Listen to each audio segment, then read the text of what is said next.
새해가 밝았습니다. 새해가 되면 목표를 정하고 계획을 세웁니다.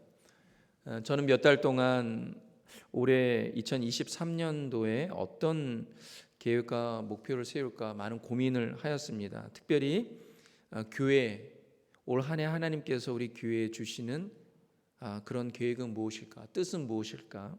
몇 개월 동안 계속 기도하면서 중간마다 바뀌었어요. 이 마음을 품고 가는데 또 기도가 바뀌고, 또 이 마음을 품고 가는데 묵상이 바뀌고, 그러다가 기도할 때마다 참 드는 생각이 은혜다.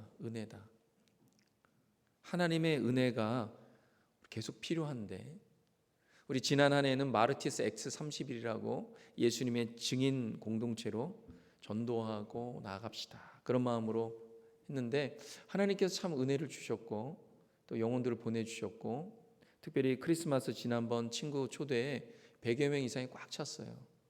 얼마나 감사한지 모릅니다. 하나님께서 그렇게 보내주셨어요. 그래서 교회에 와서 함께 예배를 드릴 때 참 그 은혜가 크다 싶은 생각이 들었습니다. 천국은 그물이라고 예수님이 비유를 하셨습니다. 그물은 무엇입니까?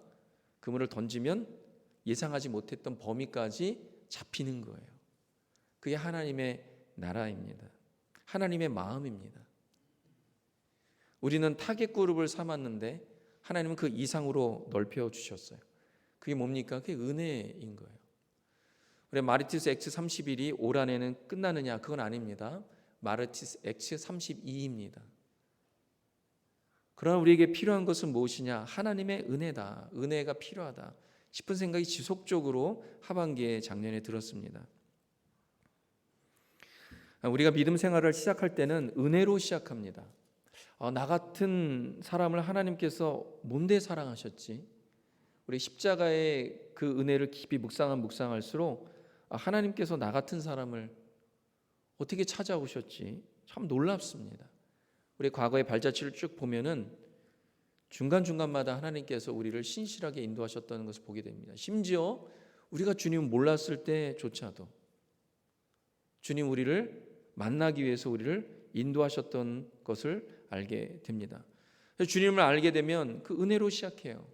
근데 시간이 지나면서 은혜를 잊어버리고 점점 종교적 의무감에 빠지기 시작합니다. 그래서 우리가 은혜로 회복하는 것이 얼마나 중요한가, 이것을 보게 돼요. 우리가 은혜로 시작했다가 율법으로 맞추면 안 되잖아요. 은혜로 시작했는데 그럼 뭐로 맞춰야 됩니까?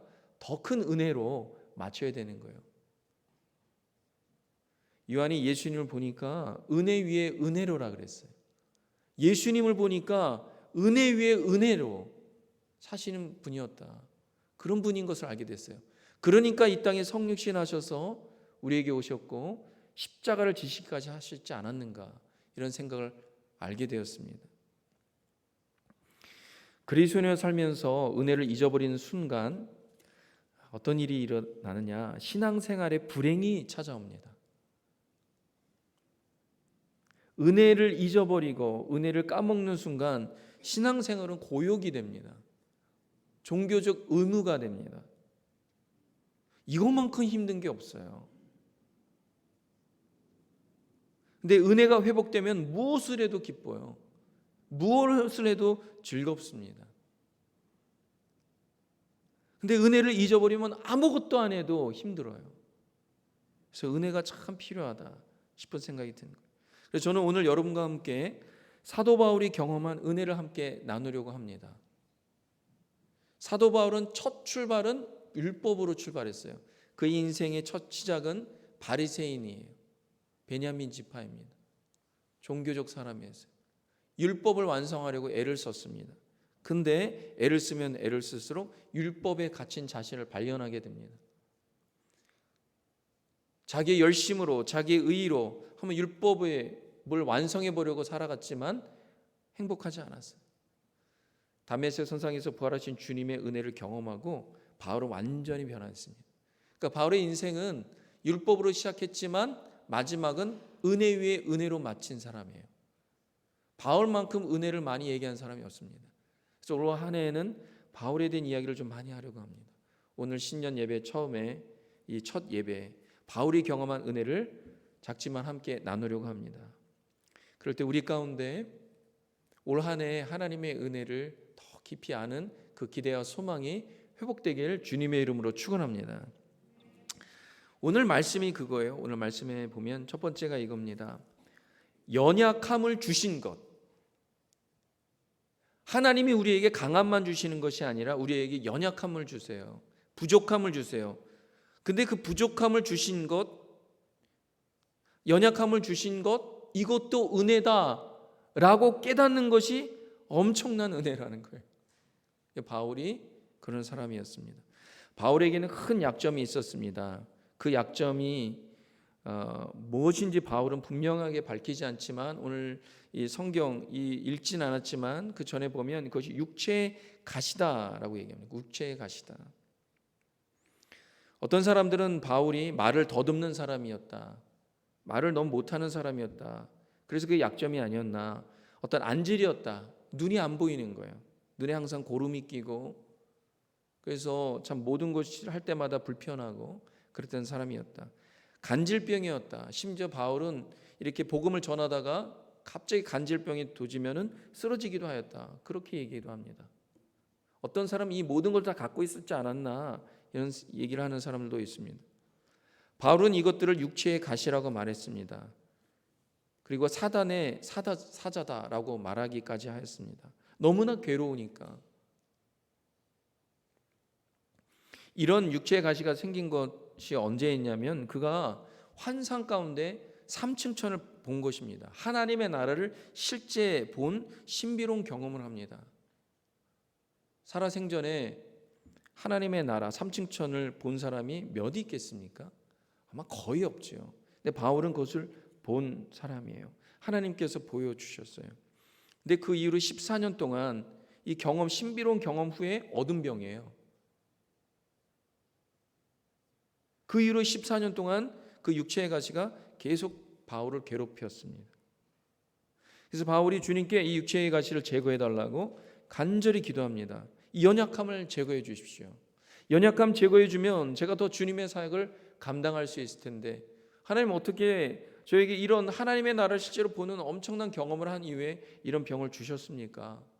너무 괴롭습니다. 주님. 할 때마다 복음 전하고 정말 주님의 사역을 감당하러 갈 때마다 이것이 저를 옥죄이고 복음의 장애물이 되는 것 같습니다. 이런 기도를 주님께 한 거예요. 간절히 기도합니다. 얼마나 간절히 기도했냐면 바울이 겟세마네 동산에서 십자가 지시기 전 주님이 3번 간구했을 때와 같은 표현을 합니다. 그런 기도를 한 거예요. 근데 이때 이제 주님이 응답이 왔습니다. 어떤 응답이냐? 그것이 오늘 본문에 우리가 함께 합독한 말씀이에요. 9절의 말씀이에요. 주님이 뭐라고 말씀하셨냐면 나에게 이르시기를, 내가 누굽니까? 바울이에요. 나에게 이르시기를 내 은혜가 내게 족하도다. 주님이 직접 하신 말씀이에요. 이는 내 능력이 약한 데서 온전하여짐이라. 주님이 이렇게 짧게 말씀하셨어요. 주님의 응답은 길진 않은 것 같습니다. 성경에 보면 주님의 응답이 길진 않아요. 짧지만 굉장히 임팩트합니다. 진리가 선포되니까 그 응답을 통해서 자유를 얻는 거예요. 바울은 엄청 기도했지만 주님의 응답이 이렇게 짧지만 이걸 통해서 바울이 엄청난 은혜를 깨달은 거예요. 바울이 받은 은혜가 무엇입니까? 연약함을 주신 것이 하나님의 은혜라는 거예요. 하나님의 더 큰 은혜라는 것을 깨달았습니다. 왜 하나님이 연약함을 주셨을까요? 사람들마다 다 약한 구석이 있습니다. 우리는 강해야만 한다는 교육을 받습니다. 이 세상은 어떻죠? 강해야 한다. 약하면 세상에 잡아먹힌다. 이런 교육을 받아요. 그래서 어떻게 하면 강하려고 합니다. 능력이 많아야 된다고 교육받습니다. 연약함을 교육받지는 않아요. 부족함을 교육받지 않습니다. 그런데 하나님은 우리에게 연약함을 주신다는 거예요.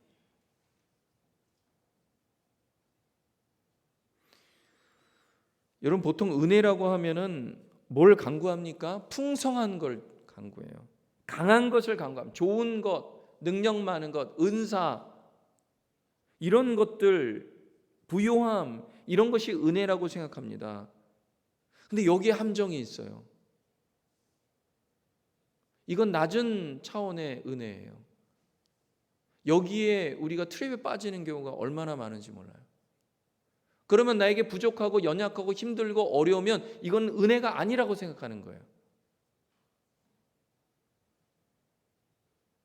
여러분, 약함이 은혜라고 생각한 적이 있습니까? 근데 주님께서 분명히 말씀하세요.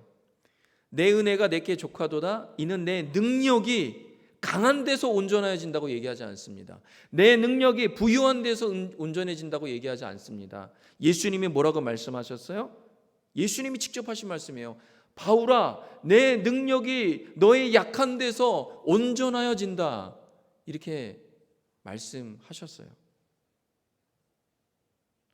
바울은 주님의 이 말씀을 깨닫고요, 고백합니다. 이 짧은 응답을 캐치한 거예요.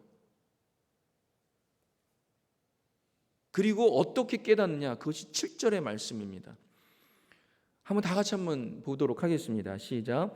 여러 계시를 받는 것이 지극히 크므로 너무 자만하지 않게 하시려고 내 육체의 가시 곧 사단의 사자를 주셨으니 이는 나를 쳐서 너무 자만하지 않게 하려 하심이라. 바울이 그렇게 깨달은 거예요. 내 은혜가 내게 족하다. 바울아, 나의 은혜, 나에게 내가 처음부터 너에게 준 은혜, 그 내게 족하다. 내 능력이 너의 약한 데서 온전해진다. 이 응답을 받고 바울이 깨달은 거예요.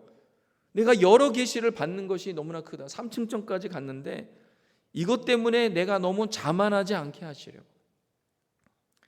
나에게 육체의 가시 곧 사단의 사자를 주셨으니 이는 나를 쳐서 너무 자만하지 않게 하려 하심이라. 하나님께서 주셨다라는 걸 알게 됐어요. 육체의 가시를 주셨어요.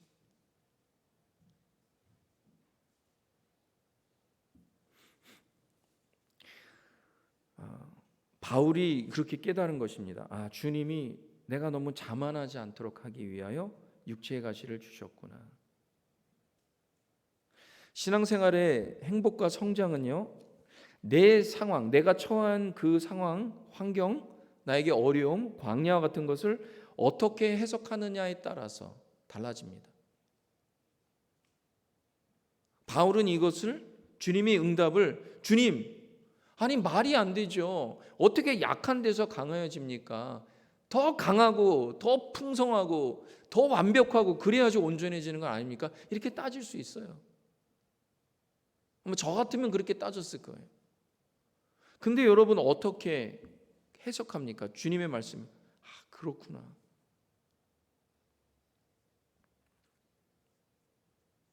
사람이요, 참 연약합니다. 사람이 얼마나 연약한지 몰라요.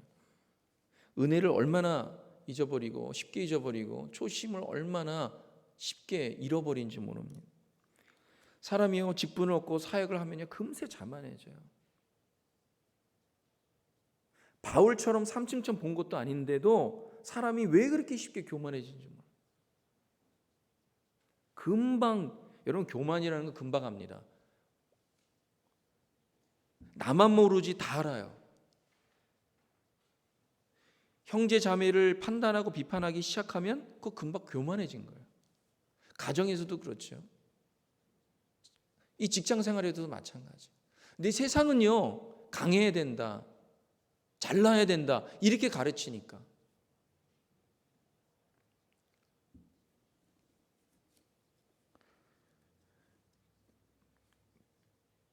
교만이 들어오면 하나님도 다루시기가 참 어렵습니다. 인간의 죄가 어디서부터 왔냐면 교만으로부터 왔어요. 하나님과 같이 되고 싶은 마음이 있는 거예요. 하나님과 같이 선악을 판단하고 싶은 마음이 생기는 거예요. 보면은요, 다 뭐 때문에 무너지고 넘어지냐면 교만 때문에 무너져요. 약함 때문에, 부족함 때문에 무너지지 않습니다. 처음에는 다 감사하고 주신 것 감사, 섬길 수 있는 것도 감사, 예배를 드린 것만으로 감사합니다. 근데 교만이 들어가면 그 다음부터 하나님의 영광을 가리기 시작해요. 자신도 불행하고 남도 불행하게 만드는 거예요. 그래서 주님이 쓰시는 사람은 강하고 능력 많고 은사가 많은 사람을 쓰실 것 같지만 아니에요. 주님은 그렇지 않아요. 주님은 강한 민족, 부유한 나라 쓰실 것 같은데 아니에요. 하나님은 연약한 사람, 뭐 없는 민족, 가난한 나라, 이런 나라 하나님을 사용하세요. 하나님이 연약한 사람을 사용해요. 없는 사람을 사용하죠. 어떤 분은 저는 가진 것이 없고 은사도 없어서 선교지 가면 아무것도 못할 것 같아요. 그런데요, 놀라운 건 그런 사람을 통해서 선교지에서 하나님이 일하세요. 굉장히 힘도 세고 강할 것 같은 사람, 모든 걸 가지고 있는 사람 통해서 하나님이 일하실 것 같은데 그렇지 않아요. GNP가 7,000불이 넘어가면 복음 전파가 줄어들고 교회가 점점 줄어든다고 합니다. 부유하고 능력 많으면 복음이 더 역사할 것 같은데 그렇지 않다는 거예요. 한국 교회도 GNP가 5,000불, 6,000불, 7,000불 넘어가면서 교회의 능력이 사라지기 시작했고 선교가 점점 희미해지기 시작했습니다. 그 징조가 보였어요. 여러분, 교회는 강한 곳이 아닙니다. 연약한 곳이요, 부족한 곳이고 없는 곳입니다. 왜냐? 그럴수록 하나님이 일하시고 역사하시고 하나님의 능력이 드러나기 때문에 그렇습니다. 동방박사처럼 주님께 황금과 유황과 모략을 드릴 정도로 가진 것이 있어도 겸손하게 주님을 섬기며 기다리며 경배할 수 있으면 참으로 좋겠습니다. 근데 당시에 예수님 태어날 당시에 그런 사람이 드물었어요. 물론 그런 사람도 있습니다. 그래서 연약하다고 부족하다고 복음이 막히는 것이 아니에요. 오히려 연약함이 은혜예요. 연약함을 통해서 하나님의 능력, 십자가의 능력이 더 온전하여짐을 여러분 아시길 주님의 이름으로 축원합니다.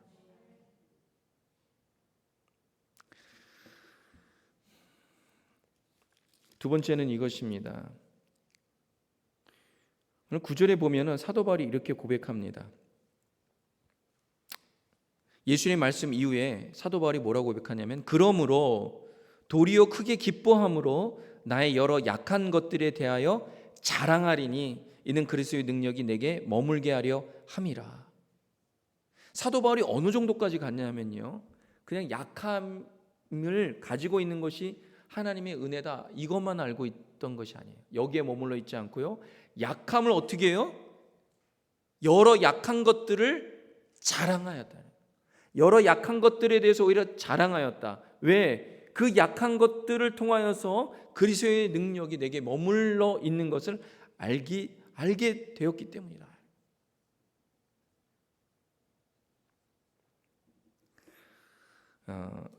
약한 것들은 사람들이 어떻게 합니까? 숨기려고 하죠. 부족한 것 숨기고 말 안 하려고 하죠.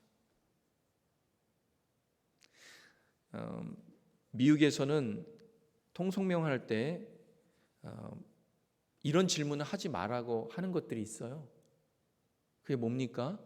신분이에요. 신분은 질문하면 안 돼요.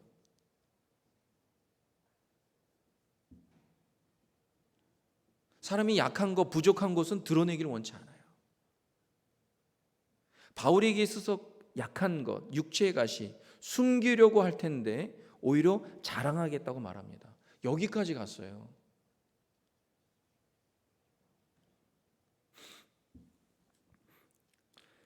세상은 절대로 약한 자신의 것을 자랑하지 말라고 말합니다. 우리 자녀들에게도 교육할 때도 그렇게 말하죠. 어떻게 하면 자신의 강한 것을 피하려고 하죠. 자기의 약점을 이력서에다 넣는 사람은 없습니다. 다 자기의 강한 것을 얘기하죠. 심지어 자기가 가진 것보다 더 몇 배 불려서 얘기합니다. 약점은 감추려고 합니다. 그런데 그리스도인은요, 약점을 감추는 사람들이 아니에요. 오히려 약점을 드러나는 것을 당연하게 여기는 거예요. 세상은 약함이 드러나면요, 비방거리를 삼습니다. 그래서 사람들에게 약점을 들키지 않으려고 애를 씁니다. 한번 보십시오. 약점이 드러나면 어떻게 합니까? 없는 것도 들추어내서 가십거리로 삼으려고 하기 때문에, 또 내가 이 약점 잡히면 그걸 이용당하기 때문에 세상은 어떻게 하면 강하려고 하는 것이에요. 근데 여러분, 교회는 어떻게 합니까? 교회는 약함을 비판하거나 판단하는 것이 아니에요. 오히려 약함에 대하여서 드러날 때 주님의 능력이 임하고 주님의 은혜가 임하는 것을 깨닫는 것, 그것이 교회예요. 그래서 약함을 통하여서 주님이 일하시니까 오히려 어떻게 해요? 기대합니다. 기대하는 거예요.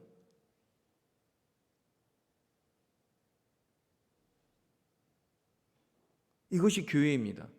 저는 이것을 지난 하반기 동안에 말씀을 묵상하면서 점점 알게 된 거예요.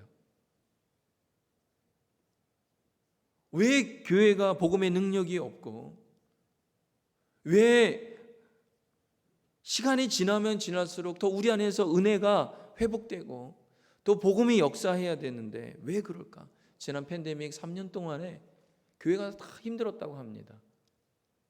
근데 왜 그럴까 보니까 팬데믹 동안에 교회가 약해졌잖아요. 근데 약해지면 어떻게 해야 됩니까? 더 복음의 역사가 일어나고 더 하나님의 능력이 더 기대가 돼야 되는데 안 된 거예요. 왜 그럴까요? 강함을 계속 붙잡고 있었기 때문에 그래요. 교회가 더 프로그램이 좋아야 되고 더 강해야 되고 더 경제적으로 더 부유해야 되고 더 건물이 더 화려해야 되고 더 은사와 능력이 더 많아야 되고, 그걸 붙잡은 거죠.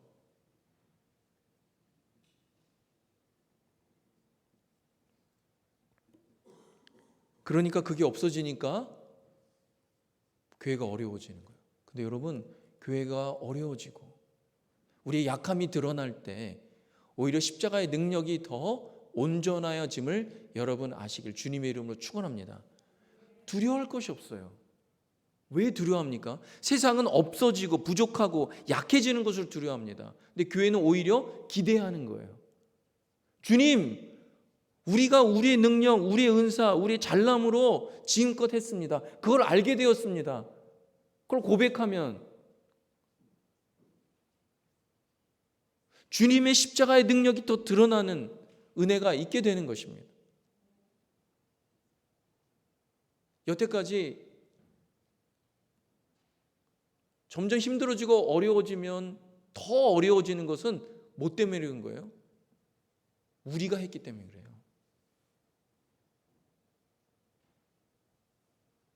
복음은 무엇입니까? 십자가가 하는 거죠. 하나님이 하시고 예수님이 하시고 성령님이 하셔야 되는데, 그러니까 오히려 더 잘 된 것 같아요. 지금껏 우리가 붙잡고 있었던 걸 알게 된 거예요. 복음을 붙잡고 은혜를 붙잡은 게 아니에요. 복음을 붙잡고 십자가의 능력을 붙잡으면 우리는 약할 때 오히려 그분이 더 드러나시는 거예요. 할렐루야. 2023년은 그렇게 돼야 되는 거예요. 교회는 그렇게 돼야 되는 거예요. 그게 복음 아닙니까? 그게 십자가 아니에요? 우리가 경험한 거 아닙니까?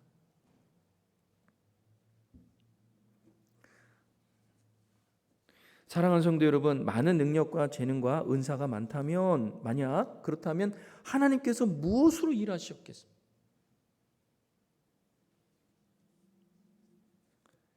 현재 교회의 문제가 뭔가요? 교회가 너무 많은 것을 가지고 있기 때문에.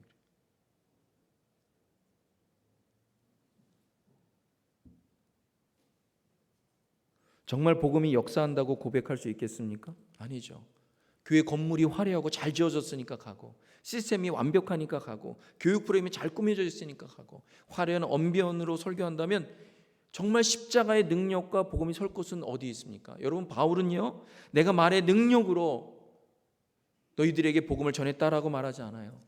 십자가의 능력으로 복음의 불모지에서 오로지 주님의 복음만 붙들고 나갔다라고 고백합니다. 우리가 점점 강하려고 하는 게 문제인 것 같아요. 아니에요. 그럼 복음이 있을 곳은 어디에 있습니까? 저는 2023년도에 우리 교회가 강한 교회, 더 능력 많은 교회, 더 부유한 교회 아니에요. 그렇게 교회를 꿈꾸면 안 되는 거예요. 그러니까 어떻게 됩니까? 나눠줘야 되는 거예요. 부유하면 나눠줘야 되는 거예요. 뭔가 가지고 있으면 더 줘야 되는 거예요. 왜? 우리 연약감을 통하여, 없는 것을 통해서 성령이 일하시니까. 교회가 문제가 뭔지 아십니까? 돈이 너무 많은 거예요. 땅이 너무 많아요. 너무 화려해요.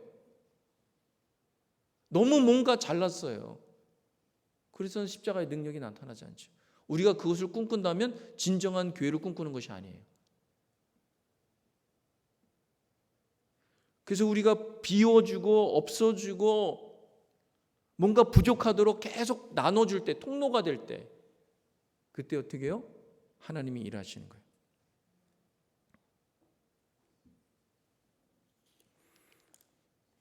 그래서 만약 우리의 연약함이 드러났는데도 오히려 더 복음이 역동한다면, 힘들고 어려운데 더 복음이 역동한다면 진짜 복음으로 움직이는 교회예요. 근데 교회에 어렵고 힘들고 연약함과 부족함이 드러나서 폭삭 무너졌다. 그건 복음이 역동하는 교회가 아니에요. 그 전까지 사람이 붙들고 있었던 거예요. 어떤 강함이 붙들고 있었던 거예요. 예수님이 붙들고 있었던 것이 아니에요.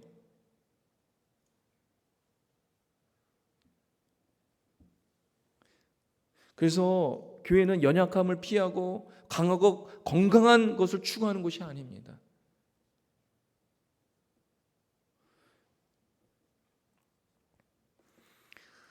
과거 한국 교회의 부흥은요, 가난과 무지와 헐벗음과 핍박 가운데에서 그 약함을 통해 이루어졌습니다. 그래서 약함을 바울은 피한다고 얘기하지 않아요. 오히려 그 약함을 대하여 자랑한다라고 얘기합니다. 여러분, 복음의 역사가요, 강하게 주장할 때 복음이 들어가고 영원히 마음이 열리는 게 아니에요. 내 연약함이 드러나고 연약함을 붙드시는 하나님 의지하는 것이 보여질 때 복음의 역사가 일어나는 거예요. 이게 얼마나 큰 복음의 역설인지 모릅니다. 여러분, 우리가 생각하고 있었던 교회, 우리가 생각하는 그리스도인 삶을 여러분 많이 버려야 돼요. 세상이 우리에게 얼마나 그런 세속적인 생각을 주는지 몰라요. 그리고 교회는 어려워져도 괜찮아요. 안 좋아져도 괜찮아요. 왜? 그럴 때 더 복음의 역사를 기대할 수 있습니다. 저도요, 목회자가 너무 설교 잘하면 안 돼요. 너무 언변이 뛰어나도 안 돼요. 그 언변으로 사람의 마음을 움직인다면 복음의 역사가 어디에 있습니까? 아닌 거예요. 교회가 더 설교 잘하는 목사님, 더 말 잘하는 목사님, 그런 목사님들 초빙하여서 한다는 아니에요. 그렇지 않아요. 더 은사 있고 더 능력 많고 더 부유한 사람들이 교회에 온다? 그럼 십자가의 능력은 어디에 있습니까? 복음은 어디에 있습니까? 우리가 가난해져도 돼요. 오히려 가난해져야 돼요, 교회는. 그래야지 십자가의 능력이 나타나죠.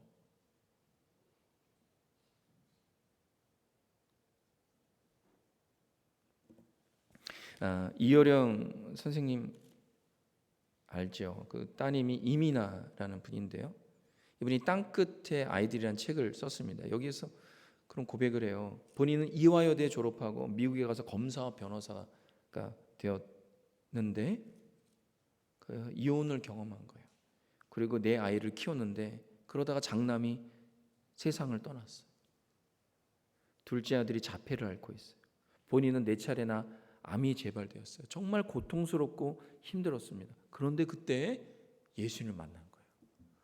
여러분, 검사가 되고 변호사가 돼서 예수님 만난 게 아니에요.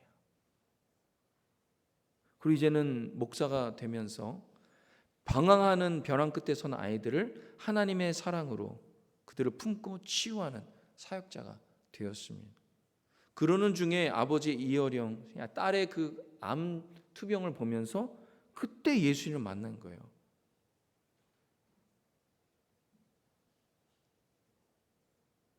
이분이 이런 고백을 합니다. 내가 아무리 해도 안 된다는 것을 인정할 때 그때 진정한 기도가 시작되는 것입니다. 아무리 문명이 발달하고 능력이 있다 해도 내가 할 수 없는 것들이 있습니다. 그런데 할 수 없는 것들 안에서 하나님만이 할 수 있는 것들 안에서 우리는 내가 할 수 없는 것들을 하시는 하나님, 홍해를 가르신 하나님, 기적의 하나님을 만납니다. 예수님이 부활하신 후에 제자들에게 나타나셔서 보여주신 것이 뭐냐면 부활의 영광만이 아닙니다. 주님이 뭘 보여주셨냐면 십자가에서 받은 고난과 상처, 그 아픔, 못에 뚫린 그 손과 발, 옆구리에 그 창자국을 보여주셨어요. 제자들이 변화된 건 뭐냐면 그걸 본 순간 변화된 거예요.